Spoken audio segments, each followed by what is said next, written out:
I remember the first time we ate at Marcellino's. It was a small, tucked-away Italian place near the heart of the city.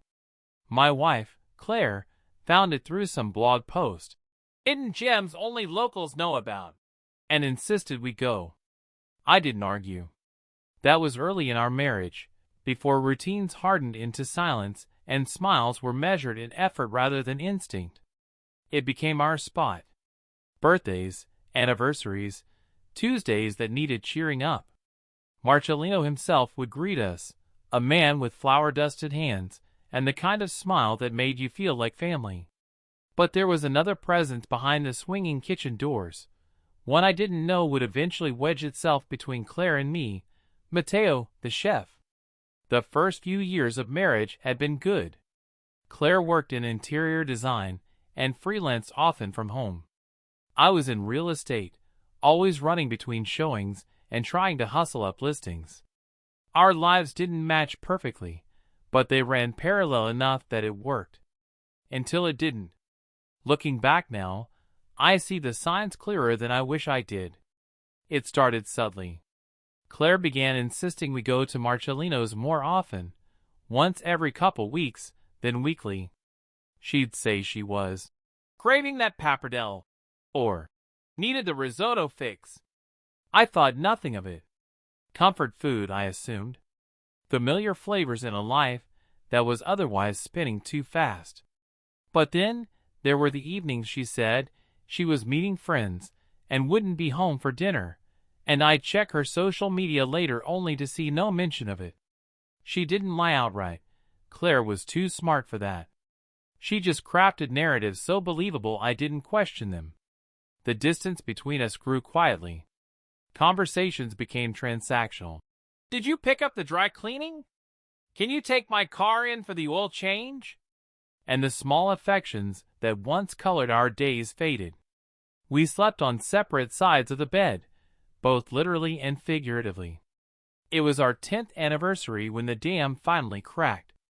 I'd made a reservation at Marcellino's, thinking maybe if we went back to the place where it all started, we could hit the reset button. Claire didn't protest, but she didn't seem thrilled either. She was dressed immaculately that night, in a way that made me feel like she was trying harder for someone else. When we arrived, Marcellino was out of town, something the waiter told us with a shrug. The staff was still warm, the food impeccable. But something in Claire's body language told me this wasn't just dinner for her, it was a performance. Halfway through the meal, she excused herself to the restroom. I watched her go, the way her hand subtly adjusted her neckline, the pause in her step just before she turned the corner toward the back. She didn't return for 20 minutes. At first, I thought something might be wrong. But when I went to check, she wasn't in the restroom. I pushed open the door marked, "Staff only," and heard voices behind the swinging doors to the kitchen. It was stupid. I should have turned around. I should have left it alone. But some part of me already knew. I inched the door open, and there she was, my wife, with her hand on Matteo's chest, his face close to hers. He was younger than me, olive-skinned, eyes too charming for his own good. His hand was on her waist. They weren't kissing, but they were close. Too close. She saw me before he did. Her face didn't twist in shock. It just dropped, like she'd been caught in a moment she knew couldn't be explained. I backed away, not waiting for her to speak. We rode home in silence. She didn't deny anything when I confronted her that night. Just said it had started months ago.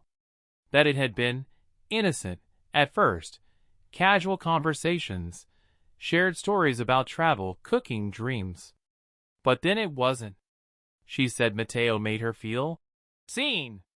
I hated how cliché that sounded, but I knew exactly what she meant. I'd stopped seeing her long before Matteo did.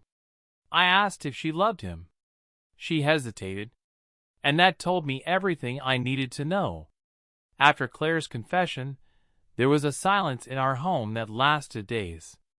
Not the kind of silence where two people are too angry to speak, but the deeper, heavier kind, like the hush of an empty house that used to be full. I slept on the couch that week. Claire didn't ask me to, but she didn't stop me either. I'd wake up to the sound of the kettle or her footsteps padding softly in the kitchen.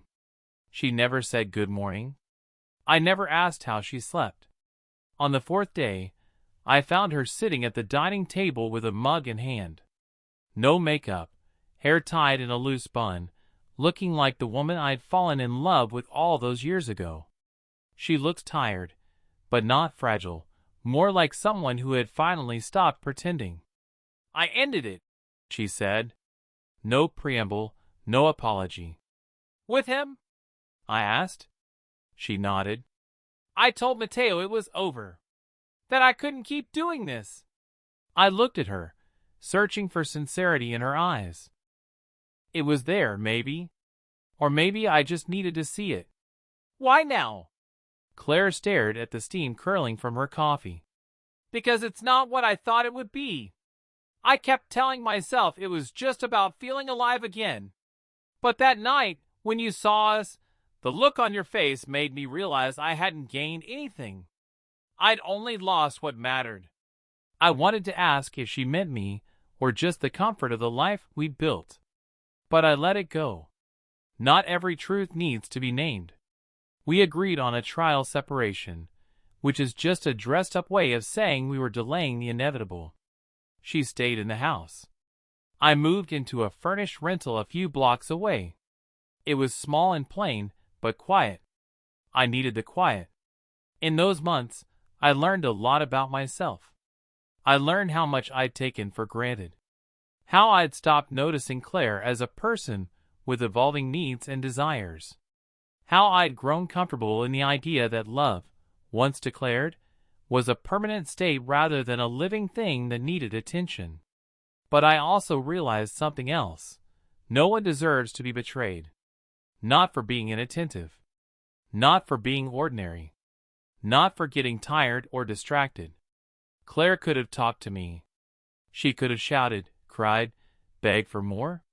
But she didn't. She stepped outside of us instead. The hardest part wasn't the betrayal. It was that I'd stopped being angry about it. It was like realizing a wound had scarred over without you noticing. Claire texted a few times, updates about the house, reminders about our shared bank account, questions about the mortgage. She never mentioned Mateo again, and I didn't ask. Then one rainy Tuesday, about 6 months later, I ran into her. Not metaphorically. I mean, she literally bumped into me with her grocery cart at the local market. "Oh my God!" she laughed, startled. "I didn't see you." I forced a smile. "Guess we still cross paths." She looked good. Different. Lighter somehow.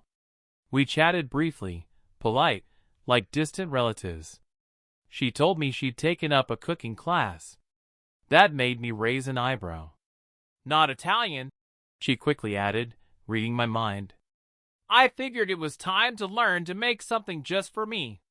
We stood there for a beat too long, and I realized we were both waiting for something to be said. "I'm sorry," she finally whispered. "For all of it." I nodded. "Me too. For not seeing you when I should have." That was it. We didn't hug. We didn't talk about second chances or what-ifs. We just parted ways, her walking toward the bakery section, me toward the exit. A year has passed since that day. The divorce finalized smoothly. Claire kept the house. I took the condo near the lake. I started running again, something I hadn't done since college. On weekends, I volunteer with a nonprofit that builds tiny homes for displaced families. It feels good to use my hands for something that doesn't involve contracts or commissions. Sometimes I think about Claire. Not with longing or bitterness, just reflection. We were good once. Maybe even great. But somewhere along the line, we stopped feeding the goodness. We let it go stale while pretending it was still fresh. I haven't been back to Marcellino's. Can't bring myself to taste the past in every bite. But last week, a new restaurant opened downtown. A fusion place, Moroccan and Japanese, strangely enough. A friend of mine insisted I try it. The food was incredible. The chef came out to greet a few tables, including mine.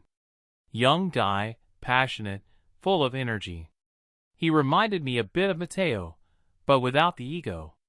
Just someone who loved what he did. As I paid my bill, the waitress slipped me a note on the receipt.